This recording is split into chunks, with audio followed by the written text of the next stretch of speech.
ప్రతి పౌరుడు ప్రతి బిడ్డ మంచి పౌరునిగా ఎదగాలి అన్నది ప్రధాన ఆశయం. అంటే ఆ తల్లులు కానీ తర్వాత విద్యాబుద్ధులు నేర్పే గురువులు కానీ వాళ్ళకు మంచి సంస్కారాన్ని నేర్పి వాళ్ళు మంచి పౌరులుగా తయారైతే తద్వారా వాళ్ళ కుటుంబము సమాజము దేశము మంచి అభివృద్ధి చెందేదానికి అవకాశం ఉంటుందని, శాంతియుత వాతావరణం ఏర్పడుతుందని ఆ ఉద్దేశంతో ప్రతి నెల 15వ తేదీ ఆ బిడ్డకు దుస్తులు కావాల్సిన వస్తువులతో ఉన్నటువంటి ఒక కిట్ని ఆ తల్లికి పౌష్టికారంగా బ్రెడ్, రస్కులు, బిస్కెట్లు అవి ఇస్తున్నాం.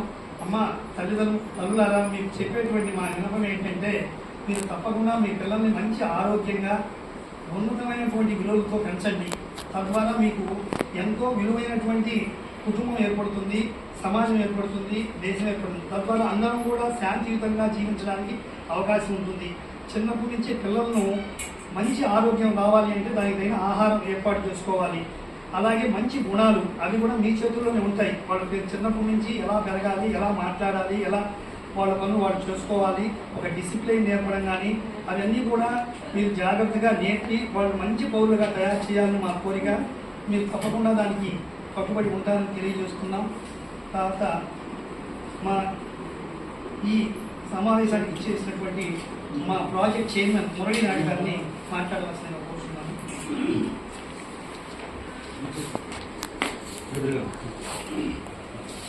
లయన్స్ క్లబ్ ఆఫ్ గూడూరు వైజేపీ అనేక సేవా కార్యక్రమాలు చేస్తూ ఉంది. ఆ కార్యక్రమాల్లో భాగంగా ఈరోజు ప్రతి నెల 15వ తేదీ చేయవలసింది, ఈరోజు 16వ తేదీ. ఎందువల్లంటే లయన్స్ క్లబ్ ఇంటర్నేషనల్ వారు మా లయన్స్ క్లబ్ నుంచి గవర్నర్ ఎన్నిక జరగబోతా ఉంది. దానికోసంగా మేము కొంచెం ఆ ఎలక్షన్ హడావిడిలో ఉండి మేము చేయలేకపోయాము. ఈరోజు చేస్తున్నాము. లైన్ ఆర్వి రావు గారు గవర్నర్ కాబోతున్నారు మన క్లబ్లో. కాబట్టి అందువల్ల కొన్ని కారణాల వల్ల ఈరోజు చేయవలసి వస్తుంది. ఇక్కడ ముఖ్యంగా ఈ చాలా పరిశుభ్రతంగా ఉంచుతున్నారు. గవర్నమెంట్ హాస్పిటల్ అంటే కొంచెం ఇదిగా ఉంటుంది, అంత క్లీనింగ్ లేకుండా ఉంటుంది. అటువంటి మన ఈ వార్డులో మాత్రం చాలా నీట్గా ఉంచుతున్నారు. ముందు డాక్టర్స్, ఇక్కడ ఉండే డాక్టర్స్ అందరికీ కూడా మేము ఒక్కసారి వాళ్ళకి నమస్కారాలు తెలియజేస్తున్నాం. మెయిన్ ఇక్కడ ఉన్న నర్సులు కూడా చాలా చక్కగా మేము మధ్యలో ఒకసారి చూసాము. చూసినప్పుడు కూడా నర్సులు చక్కగా ఇక్కడ బాగా పనిచేస్తున్నారు. కాబట్టి వాళ్ళకు కూడా మరి ఒకసారి మేము ధన్యవాదాలు తెలుస్తున్నాం. లయన్స్ క్లబ్ ద్వారా ధన్యవాదాలు. ఇక్కడ పేద మహిళలు మాత్రమే ఇక్కడికి వస్తున్నారు. మామూలుగా ప్రైవేట్ హాస్పిటల్స్కి వెళ్తే డబ్బులు ఉన్న వాళ్ళు అక్కడికి వెళ్తున్నారు, లేని వాళ్ళు ఇక్కడికి వస్తున్నారు. ఒకే ఒకసారి నేను ఒక ఇన్సిడెంట్ ఇక్కడ చూశాను గవర్నమెంట్ హాస్పిటల్లో. చూసినప్పుడు అప్పటి నుంచి ఇక్కడ ఏదో సంథింగ్ చేయాలి మనం అనే ఒక ఆలోచనతో ఈ యొక్క ప్రవేశం. ఎందువల్లంటే ఒక రోజున మేము వచ్చినప్పుడు ఒక లేడీ బయట పక్కన నిల్చున్నాను, డెలివరీకి సిద్ధంగా ఉందని. ఆమెకి అక్కడ డెలివరీ కాదు, నెల్లూరు తీసుకెళ్ళిపోమన్నారు. ఎందువల్లంటే నీళ్ళు ఏదో గర్భసంచిలో నీళ్ళు తక్కువగా ఉంది కాబట్టి అక్కడ నెల్లూరు తీసుకెళ్లాలన్నారు.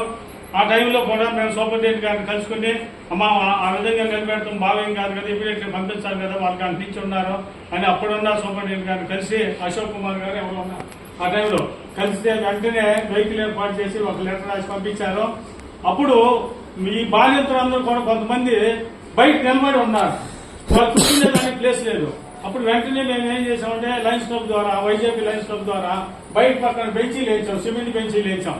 ఆ తర్వాత ఇక్కడ వచ్చిన తర్వాత ఈ యొక్క కార్యక్రమం చేస్తే బాగుంటుందని ఈ వైజేపీ లయన్స్ క్లబ్ వాళ్ళు దీనికి క్యాంప్ చైర్మన్ గా నాకు ఇచ్చినందుకు వైజేపీ లయన్స్ క్లబ్ సభ్యులందరికీ కూడా ధన్యవాదాలు తెలియజేస్తూ, ఇక్కడికి వచ్చిన డాక్టర్లు ఈ సమయంలో ఇక్కడికి వచ్చిన లయన్స్ క్లబ్ మెంబర్లకు కానీ డాక్టర్ రాజా గారు అయితే మాకు అసలు నిత్యం ప్రతిసారి కూడా వస్తున్నారు, మాకు మమ్మల్ని దీవిస్తున్నారు. నిజంగా చెప్పాలంటే అంత ఎంకరేజ్మెంట్ చేస్తున్నారు మాకు.